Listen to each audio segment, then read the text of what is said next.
Good morning! So, getting ready for the children's Christmas party. Ayan. Excuse me.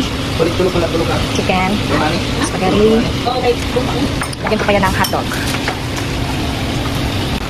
Good morning! So, tinutulungan ako ni mother, ni kapatid, at ni husband niya. Ha? Ay, okay! Yan. So, kanina ako nalagay nito, pero kailangan ko na magbihis for si Miss Adigalio. Iwan ko muna sila dito. Malapit naman ng matapos eh. Maligo na ka, ma? So, yan. Magpansit sila. Tapos, fried chicken. And dito pa yung lulutuin. So, excuse the messy kitchen. And this one. Dumi ako mga panakot. So, ayan si mama. Maliligo na daw siya. At hindi pa tapos. Hello. Are you alright? Yeah. Okay. Bye-bye. Bye-bye na. Bye-bye.